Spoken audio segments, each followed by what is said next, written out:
Hey team, hope you're good. In this video, I'm going to go through competitions so that you can start to plan your 2025 season if you haven't already.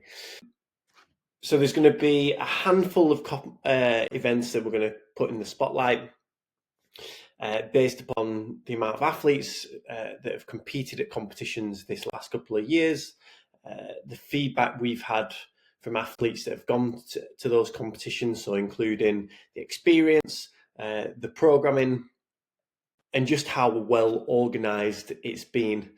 So you can see already we've got a handful written down. So we've got British Functional Fitness Championships, French Throwdown, Strength in Depth events. So obviously they run SID Origins, they run SID UK Championships, and they run SID Triple Threat at the minute. So they run 3 events.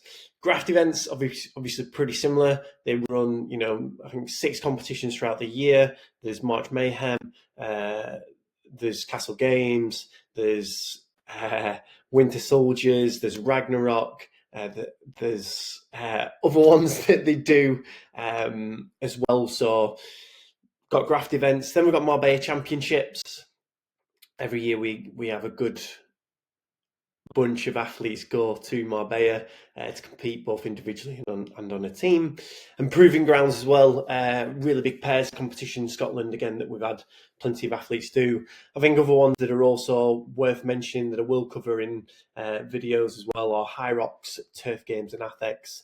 Obviously not quite CrossFit competitions, more maybe hybrid sort of competitions, but like I say, I think worth covering those as well. I'm going to do it in a calendar order, which means I'm going to be starting off with British Functional Fitness and the events they have planned for the year. So if we have a look at that first, and then in each video I'm going to do after this, I'm going to cover these other competitions on their own. All right, so then you've got a really good idea of what to expect for each competition, and which you should do, or which help you decide which you want to do. So to give you the basic outline, British Functional Fitness Championships started back up again this year, so 2024. So it's pretty new to the space. There's a number of categories. So there's individual, there's junior and youth, so under 12 all the way up to 19-20. There's masters, which actually starts at 30 to 34 and goes up to 65 plus. And then there's the option to go team as well. All right, so quite a few options. And it's the case where the qualifiers are pretty early on in the year. And with how they are, it means that if you do the individual qualifiers that they release in January and February, you can qualify for multiple national championships. So if you do the qualifiers, you could qualify for individual national championships, junior and youth national championships, or masters national championships as well, and a team national championship. So by entering one set of qualifiers, you've got the potential to get 3 events, or the option to do 3 events off the back of that.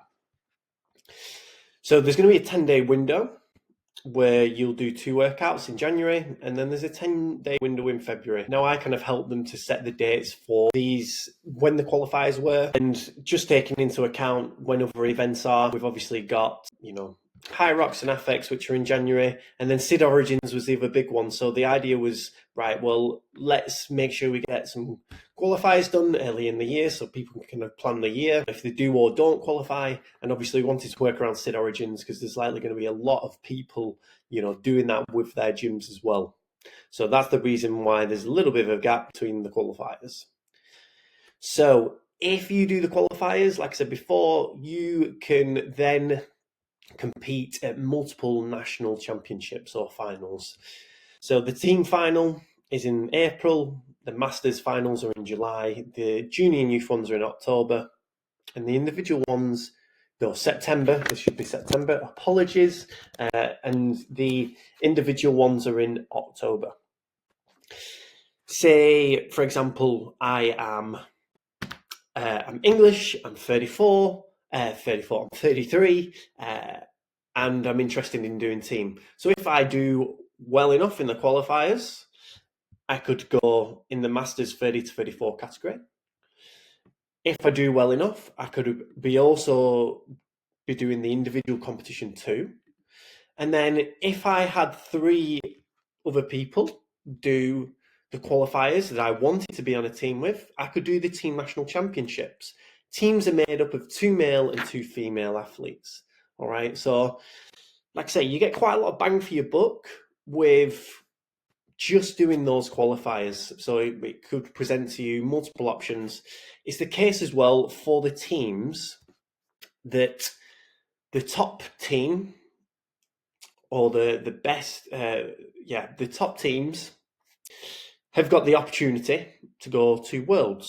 So there'll be an English team that goes, there'll be a Scottish team that goes, there'll be a Welsh team that goes, and there'll be a Northern Irish team that goes. The idea of that was so that, again, we're just trying to increase participation. People will probably be quite excited to potentially represent their country, at an international competition. Obviously, just having a UK team, that's not possible.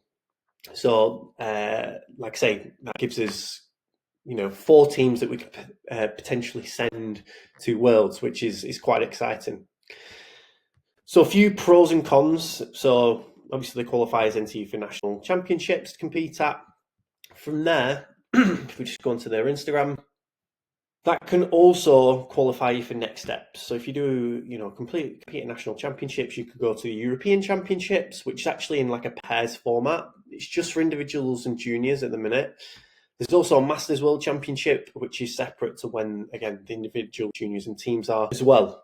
So there's the potential to progress beyond just the national championships. Again, depending on where you're at, what level you're at, there's obviously a few different options.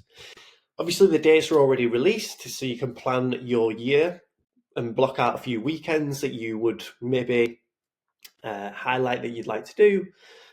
And finally, it kind of helps a bigger cause of helping functional fitness become a recognised sport in the UK, which then opens more opportunities for funding for athletes, gyms. More money in the sport means, again, more opportunities for kind of grassroots. Yeah, basically a whole variety of reasons which, help it become a recognised sport.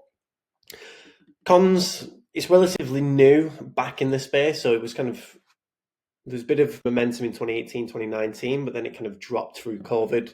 So it's kind of restarted up again this last year. So there's a bit of uncertainty, how it will potentially pan out. And with it not kind of earning any money, this last year, and there's no kind of funding for it yet, national championships probably won't have the same experience that other UK competitions give, like a SID, for example. So the national championships will be likely held in a hyper medley format. So that means that you'll do, multiple events in an hour and a half window, as an example. So a bit like High Rocks, you go in, you get your event done, you get out. Okay, so that's likely how the national championships will work. Like I say, you won't kind of have like a big arena and all this stuff, because it'll just be held within a very, very nice large gym, Forge in Sheffield. So yeah, those are kind of the cons. If you want to find out a little bit more, would recommend going to the website or their Instagram. This kind of talks about the tests that you can expect. And there's kind of information on there, like I said before, about the home nation thing, about, if you want to represent Scotland in a team or England. So there's a bit about that as well. So yeah, I would recommend checking out the website, but hopefully that gives you an idea of what to expect with, British Functional Fitness and the competitions that they're running. If you guys have any questions about it, feel free to drop a message in the comments and I'll do my best to help you out. The next competitions that I'll be going through, because I'm going to go through in a kind of a calendar format, will be French Throwdown. So the French Throwdown qualifiers are in late February.